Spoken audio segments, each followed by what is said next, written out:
여러분 반갑습니다. 정문석 목사입니다. 하나님의 은혜가 여러분과 함께하기를 주의 이름으로 간절히 기원합니다. 기도하겠습니다. 은혜로우신 아버지 하나님, 함께하여 주시옵소서. 말씀을 먹을 때 이 양식이 우리의 영의 양식이 되도록 도와주시옵소서. 예수님의 이름으로 기도하옵나이다. 아멘. 오늘 여러분과 같이 나눌 하나님의 말씀은 출애굽기 15장 22절부터 27절까지 말씀입니다. 제가 22절, 23절 두 절만 봉독하겠습니다. 모세가 홍해에서 이스라엘을 인도하며 그들이 나와서 수르 광야로 들어가서 거기서 사흘 길을 걸었으나 물을 얻지 못하고 마라에 이르렀더니 그곳 물이 써서 다시 마시지 못하겠으므로 그 이름을 마르라 하였더라. 아멘. 아멘. 홍해를 나오고 그리고는 수르 광야에 들어가게 됩니다. 이 수르 광야라고는 수울 광야입니다. 그리고 그들이 그곳에 갔다가 통과해서 3일 길을 남쪽으로 향하게 됐다. 그런 말이지요. 이 수르 광야에는 아임무샤라 불리는 소위 그 모세의 우물이 거기 있었습니다. 거기에서 그 물을 먹었던 것 같고, 거기서 남쪽으로 3일 길 갔다고 그랬습니다. 여러분, 그때 3일 길 갔다고 그러면 얼마나 많이 갔을까요? 200만 내지 300만 정도 되는 수많은 사람들이 지나왔으니 얼마나 힘들었을까요? 혼자 가면 또 오래 좀 갈 수 있겠지만 친구와 같이 가면 좀 더 멀리 가겠습니다만은, 그러나 그 수많은 사람들이 함께 진행했으니까 얼마 걸음도 가지 못했으리라. 하루에 어떤 학자들은 20km 정도 갔을 거다. 더 갔을 거다. 그런 얘기 하는데 그렇게 빨리 가지 못했습니다. 한 길로 이렇게 쭉 따라가면 빨리 가겠습니다만은 그 수많은 사람이 한 길로 가면 어느 세월에 다 가겠어요. 그 엄청난 행렬이 어떻게 그렇게 갈 수 있겠어요. 무더기로 이렇게 가게 되는데, 길은 다 그 당시에 무슨 사람도 잘 안 다닐 판이었는데 길을 만든다고 한 것이 보통 어려운 일이 아니었겠지요.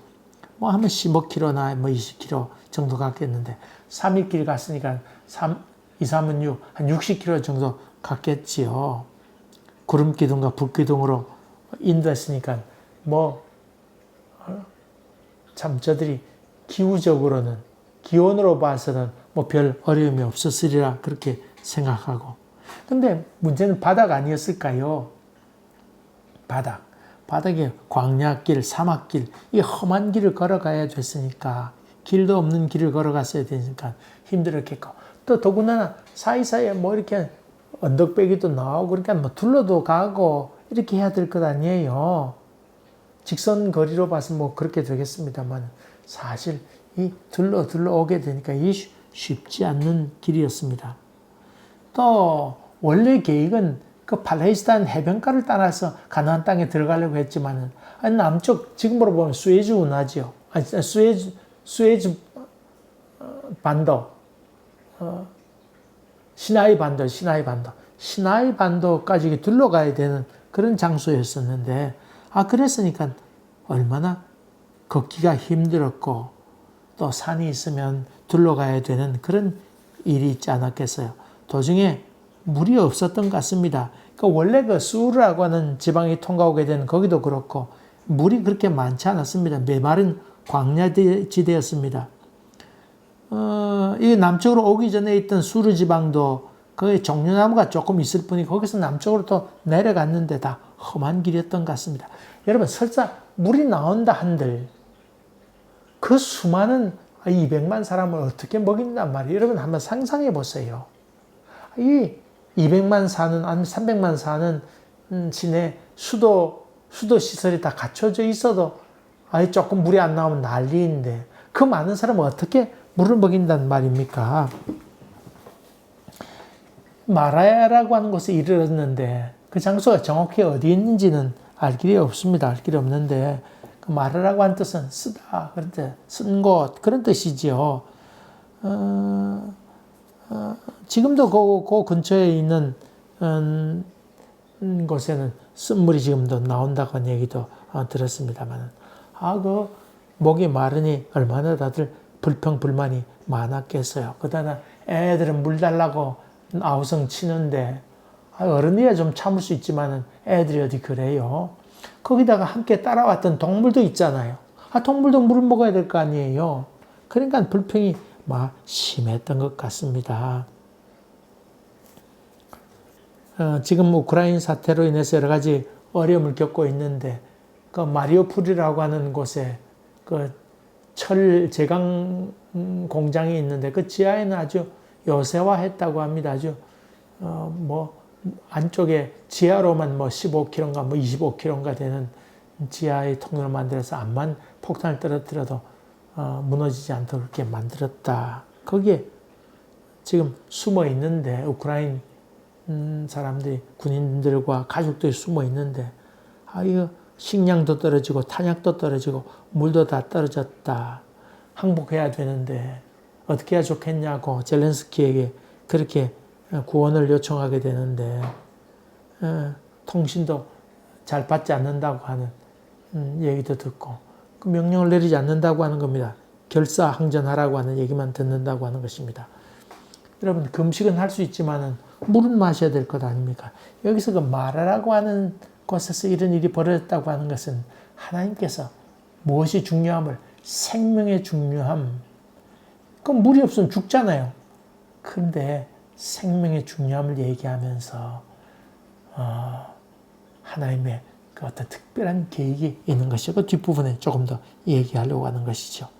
다시 말하면 저들의 목숨이 달려있는 일이 저들 가운데 발생하게 되었다 하는 말입니다. 일본의 2011년 3월 11일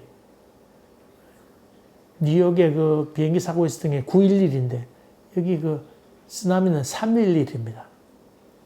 어쨌든 간에 그 쓰나미가 발생했을 때에 그 물에 휩쓸려 가지고 죽은 사람도 많이 있었지만, 동시에 그 목말라 죽은 사람도 많이 있었답니다. 우리 누님이 일본에 그 히다치 있는 곳에 있었는데, 얘기 들으니 바로 그 물이 막 해일이 와서, 쓰나미가 와서 그냥 덮치게 됐는데, 그랬더니 우물이고 뭐고 다 파괴됐을 거 아니에요. 그 안에 바닷물이 들어가게 되면 물을 마실 수 없었습니다. 이 바로 옆 동네에는 지원했던 그 물병들이 많이, 병에 들은 물이 많이 있었는데, 명령을 내리지 않아서 거기 물을 수송하지 못했다고 하는 얘기입니다. 그래서 많은 사람이 목말라 죽었다는 얘기도 제가 듣습니다. 이게 참 갈증으로 죽게 되지요. 조난당하게 될 때 바닷물, 그 많은 물이 있지만은, 그래, 그 물 먹으면 다 목말라서 오히려 죽게 됩니다. 이런 바다에 빠졌을 때, 목이 마를 때 어떻게 해야 되는 것이죠? 고기를 잡게 되면, 물론 빗물이 떨어진 걸 받으면 되겠습니다만은, 그 생선을 잡아서 회로 먹으면 좀 갈증이 덜해진답니다. 여러분, 혹시 또 그런 일이 안 생기면 좋겠습니다. 혹시 그런 일이 생기게 되면 생선을 이렇게 잡아먹으면 됩니다. 예전에 그 무정박, 무공급으로 해서 세계 일주로 했던 그 김승진 선장의 얘기를 듣습니다만은, 이 지원받지 않고 그냥 하려고 그러면 무정박 하면 꼭 기름 공급 못 받잖아요. 보트 같은 경우에는 기름 공급을 받아야 되는데, 그 많은 공급을 어떻게 받을 수 있어요? 그래서 요트, 바람을 이용해서 가는 배를 타고 이렇게 가게 되지요. 근데 그 밑에는 잔뜩 플라스틱 병에 물을 잔뜩 실어가게 됩니다. 그리고 목욕은 그걸로 못하는 거죠. 대신 비가 오게 되면 그 물 받아서 목욕도 하고 했다는 얘기를 듣습니다. 여러분, 전쟁이 겨울에 일어나고 여름에 일어나면 좋은데, 여름에 일어나면 좋지 못한 것 가운데 여름에 마신 물은 있습니다만은, 그 전쟁하면서 마신 물에다가 독을 태우거나 아니면 세균을 거기 넣어서 그만 세균 전쟁을 일으키는 경우도 많이 있죠. 근데 겨울에는 그럴 수는 없습니다. 그 대신에 좋은 것은 목마를 이유는 없습니다. 눈이 오게 되면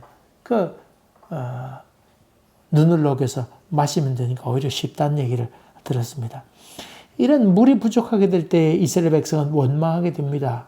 모세를 향해서 불평을 늘어놓게 되는데, 여러분 어때요? 물이 없어서 불평하는 것 당연한 것 아닙니까? 불과 며칠 전에 홍해를 가르쳐서 자기 민족을 구원해냈지만은, 그러나 당장 목이 마른데 어떡합니까? 불평하는 것 당연한 것 아니겠습니까? 죽게 되었는데. 여러분, 종종 이스라엘 백성에 대해서 불평만 해댄다고 그렇게 얘기하기 쉽습니다. 근데 여러분, 이게 정상적인 일 아니겠어요? 여러분, 너무 한다고 생각하지 마세요. 여기서 죽으나, 거기 애굽에서 있으면서 죽으나 마찬가지 아니겠어요? 노예로 죽으나 목말라 죽으나 죽는 것도 마찬가지니까 당연한 부르짖음이 아닐까요? 여러분, 하나님도 그렇고 모세도 그렇고 참 너무 대책 없다는 생각 같습니다. 모세가 하나님께서 야, 너 가서 이스라엘 민족을 이끌어내라, 그렇게 얘기할 때, 그러면 그 많은 사람 어떻게 더 데리고 나옵니까? 그렇게 물었어야 됐겠죠. 그렇잖아요? 그렇게 얘기했는지, 물었는데 내가 알아서 하겠다 그랬는지, 어쨌든 그런 생각을 다 하지 못했는지 어찌 모르지만은 그렇게 떠나오게 됐으면 좀 무책임하다. 근데 여러분, 한 번 생각해 봅시다. 이스라엘 백성이 출애굽해가지고 나오게 됐는데 남쪽으로 가게 될 줄이야 누가 알았겠어요? 팔레스타인 지중해 해변으로 올라가서 가나안 땅으로 바로 들어갈 줄 알았지. 남쪽으로 가서 시나이 반도 남쪽으로 한참 광야길을 걷게 될 줄은 누가 알았겠어요? 아마 그런 대비도 할 여유가 없었으리라 생각합니다. 여러분이 잘 아는 것처럼 창세기에 나오잖아요. 야곱이 있는데 요셉이 불러서 마차를 타고는 애굽으로 가게 되잖아요. 가나안 땅에 살다가 낙타를 타고는 해서 애국까지 도착하게 돼. 그때 물을 준비해 가잖아요. 마실 물도 준비하고 도중에 마실 것도 있고 그렇게 되는데, 이런 사람들이 이렇게 쭉 가게 될 때 그만큼 견딜 수 있는 길이잖아요. 근데 지금은 시나이 반도 남쪽으로 가게 됐으니까 그런 대비는 조금도 할 여유가 없었겠죠. 갑작스러운 사건이었으니까. 여기에 남쪽으로 향하는 거 보고 그게 눈치 빠른 사람 같으면 왜 우리 남쪽으로 가냐고 그렇게 큰일이라고 생각했을 만한 사람도 있었을 텐데, 이거 참 그런 생각을 조금씩 해보게 됩니다만은, 그래서 그 눈치 빠른 사람들이 찾아와가지고 모세에게 이거 어떻게 되냐고, 이렇게 남쪽으로 가다가는 마실 물이 있겠느냐고 그렇게 얘기하는 사람도 있지 않았을까요? 난 있었다고 봅니다. 또 그 작은 우물 하나로 어떻게 그 많은 사람을 다 먹일까?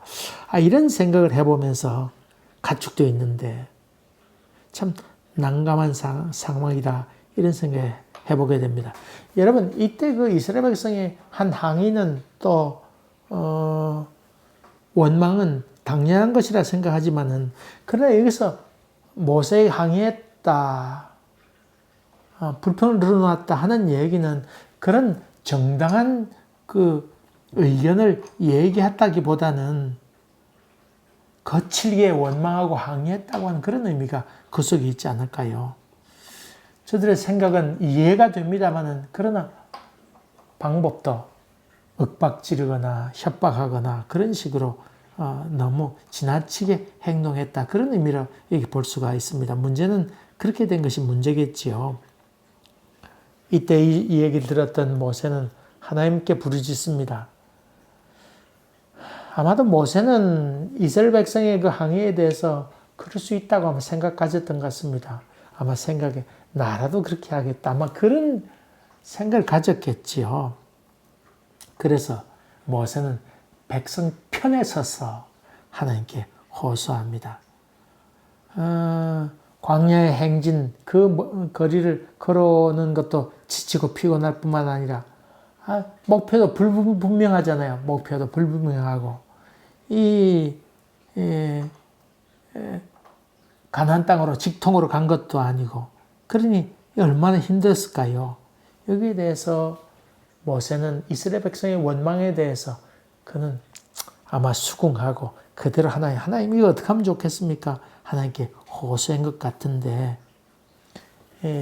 하나님께서 거기에 응답해 주십니다. 하나님께서 즉각 응답해 주셔서 물은 있었는데 물이 있어서 마시지 못할 정도였으니까 거기다 나무를 가리켰는데 그 나무를 거기다 던져 넣어라. 그래서 나무를 잘라다가 거기에 집어넣었더니 물이 달게 되었더라.